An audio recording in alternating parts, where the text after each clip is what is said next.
all the news from WTCN TV's expanded news gathering facility. WTCN TV, Channel 11. This is KARE 11 News at 10.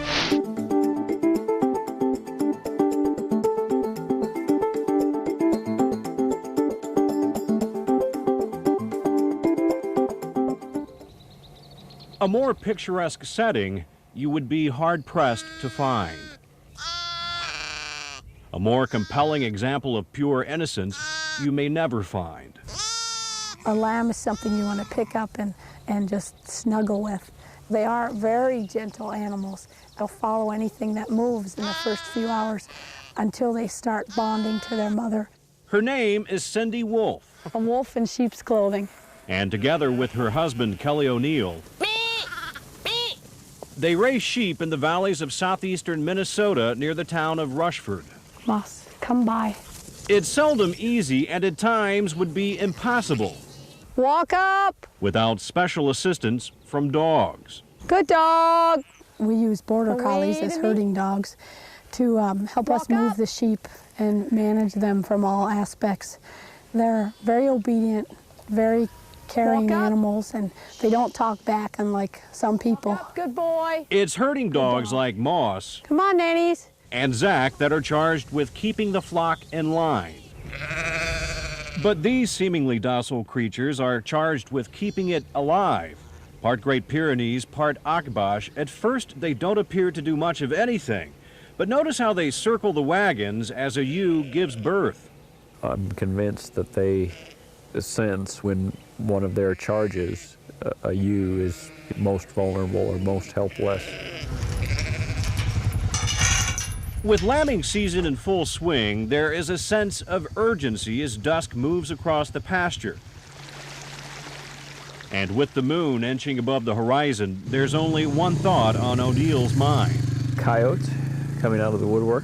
This is their most opportune time of year when ewes are lambing pretty rapidly, and their chances of coming up with an easy meal are the best that they've got all year.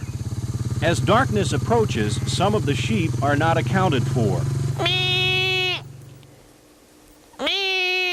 And O'Neill combs the surrounding woods for stragglers. You're all right, come on. One by one, he rounds them up. If he seems like a man obsessed, it's for good reason. Any lamb born out here in the bush at this hour is apt to be history. There are just too many coyotes for that to work. It's just not a good place to be born out here at night. As the day draws to a close for O'Neill, it's just beginning for his guard dogs.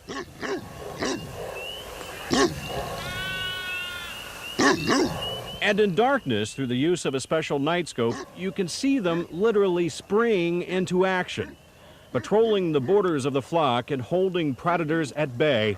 With ancestors dating back to 1800 BC, it's what they've been instinctively bred to do. And that is to live with the animals that they bond to and to protect them from anything they consider an intruder or a threat. They're not really instinctively known to attack the threat, but their size and their barking and their approaching of the threat is often a great deterrent. By morning, the threat begins to subside, becoming lower as the sun climbs higher. Like a weary watchman after a night on the job, Big Meg, the matriarch of the pack, seems cautious yet relieved. And a quick survey of the flock reveals that she and the others have done their jobs. Hannibal, you old dog, do you have a hard night? If they seem as gentle as, well, sheep, it may be because they actually think they're sheep. Which happens in the first 2, 3, 4 months of life. You raise them with a gentle group of sheep, and they're bonded to the sheep. I think that they think they're part of the flock. Regardless of what they think, their presence works.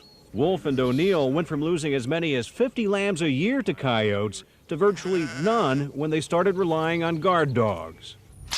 I think that somehow, whether they know or that's instinct, they know that they're supposed to be with the sheep and take care of the sheep.